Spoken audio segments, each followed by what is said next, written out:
Carlito me dit, vous disiez rechercher des idées de vidéos pour l'été. Que pensez-vous du format vlog? Je sais pas ce que c'est.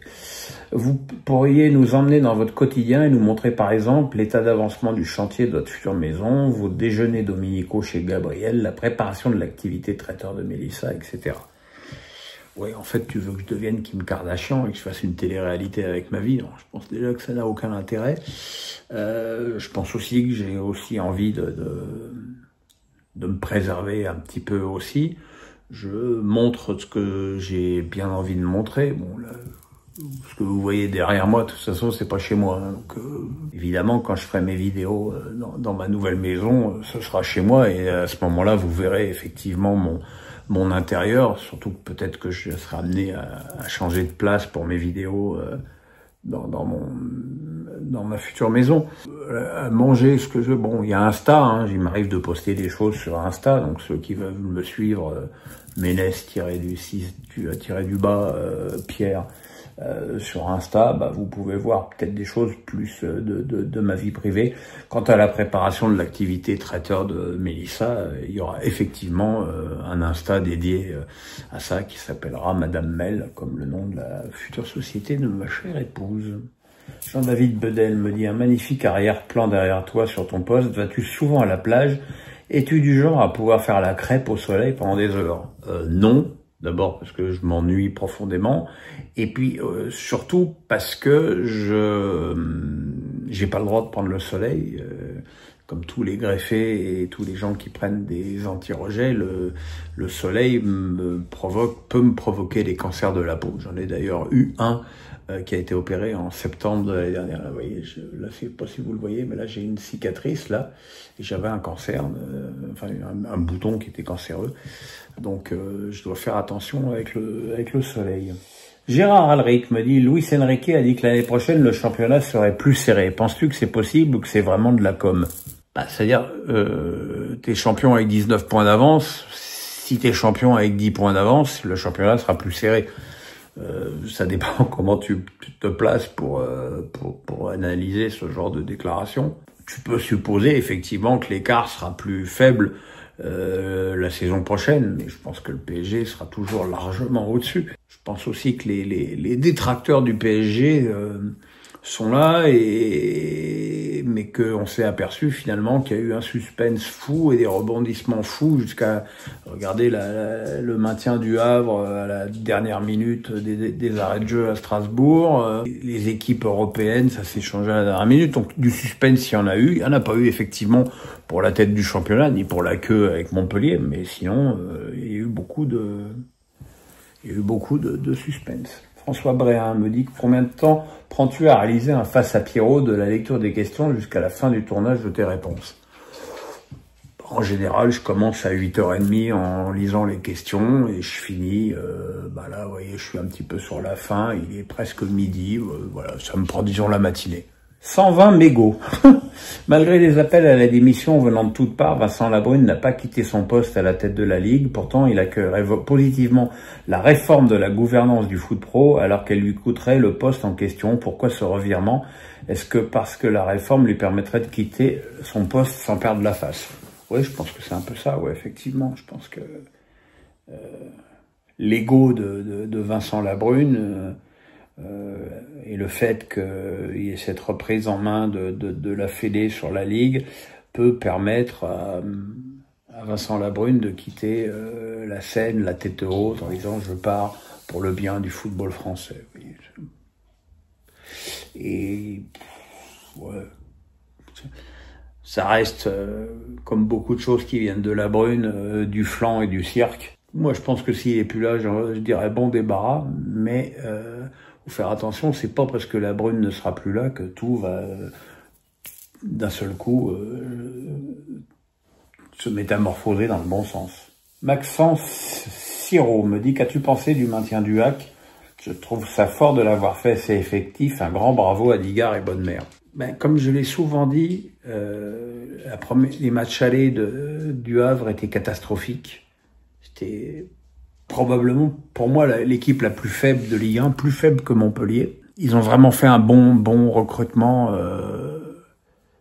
à la trêve hivernale. Il y a eu Hassan, le Mwanga de Strasbourg, qui a été pratiquement le meilleur joueur de l'équipe, même s'il n'a pas joué, puisqu'il était prêté par Strasbourg le dernier match, le Diawara de machin, Balo Touré. Voilà, ils ont recruté malin, et puis t'as Soumaré qui s'est révélé. C'est une équipe qui d'inconsistante et surtout d'extrêmement faible sur le plan offensif, a trouvé des ressources. Je pense que je me souviens à quel point même les supporters Havrais réclamaient la tête de Digard à l'automne. Finalement, la stabilité a payé pour le club. Et c'est une vraie leçon pour tout le monde. Et voir que le bon recrutement qui a été fait au mercato d'hiver, c'est ce qui fait la différence entre Saint-Étienne et Le Havre. C'est que Le Havre a bien recruté en hiver. Les joueurs ont été bien intégrés aussi, parce que c'est pas le tout de bien recruter, il faut aussi bien intégrer les joueurs.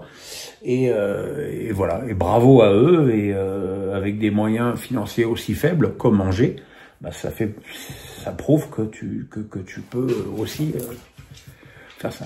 Johnny Domar me dit: le président de Brest s'est montré très élogieux envers Nasser El Khelaifi lors de la confrontation contre PSG en Ligue des Champions, disant que lui, il avait de la classe, que c'était un gentleman. Pourtant, le président du PSG est très décrié par certains. Moi, je trouve que notre championnat a besoin de gens éduqués comme lui, et non des rustres comme on en a dans certains clubs. Qu'en penses-tu?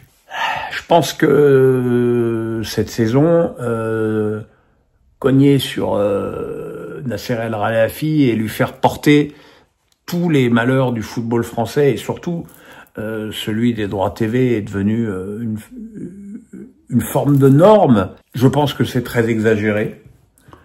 Je pense que ce qui est sûr, et là je réfère à ce qu'a dit le président de Brest, ce qui est sûr, c'est que le PSG sait recevoir. Moi qui ai eu la chance d'aller en pas mal de matchs au parc, dans ce qu'on appelle la Corbeille, ce qui est la tribune présidentielle, l'accueil est extraordinaire. Et à chaque fois que j'ai pu faire appel au club pour un gamin malade, notamment mon chéri, le petit Loïc, qui avait un cancer et que j'avais été voir à l'hôpital, et derrière il y avait eu la vidéo, alors qu'ils étaient au Final Four au Portugal, il y avait la vidéo de Neymar et Mbappé, et puis la visite de Kimpembe, et puis d'un joueur espagnol qui est parti en Angleterre, j'ai oublié son nom, mon Dieu, Alzheimer, Pierrot. C'est un club qui sait faire, c'est un club qui sait avoir du cœur, et effectivement, voilà, tout n'est pas rose, tout n'est pas noir. Je ne dis pas que Nasser El Khelaifi est un saint, mais je dis aussi que c'est un homme qui a une forme de savoir-vivre qui, effectivement, dans le foot, tranche avec certains autres. Johnny Domar me dit: Campos serait convoité par l'Arabie Saoudite et par des clubs de première ligue. Le PSG doit-il essayer de le conserver? Je suis pas certain que ce soit essayer de le conserver. Je pense que si Paris veut le conserver, il le conservera. Je pense que Enrique et Campos travaillent main dans la main, ce qui a pas toujours été le cas, loin de là, au PSG. Et je pense que ce serait une erreur de casser cette relation. Je pense que ce serait bien que Campos reste au PSG. Parce qu'on a beaucoup taillé son recrutement, et on s'aperçoit qu'à l'arrivée, c'est pas si mal. François Bréin me dit: que penses-tu de la polémique créée par certains supporters sur le système d'attribution des places mis en place par le PSG pour la finale de la Ligue des Champions? Déjà, je suis quand même très très étonné que sur un stade de 80 000 places, il n'y ait que 18 000 places réservées aux supporters des deux équipes. Ça, c'est... Il y a quelque chose qui m'étonne un peu. Je pense qu'effectivement, même s'il y a énormément de places attribuées aux sponsors, à l'UEFA et tout, c'est quand même anormal que plus de 50% du stade n'aille pas aux supporters. Et que là, encore une fois, une anomalie dans le foot d'aujourd'hui. Après, j'avoue que j'ai pas suivi de façon très assidue. J'ai vu effectivement qu'il y avait un supporter historique du PSG qui avait pas de place. Voilà, maintenant je pense qu'à partir du moment où il a râlé, il devrait avoir. Je pense que le PSG devrait lui trouver une place. Ticéane 29 me dit: si tu étais un club de Ligue 1, quel joueur aurais-tu cherché parmi les clubs qui descendent? À Montpellier et peut-être à Reims.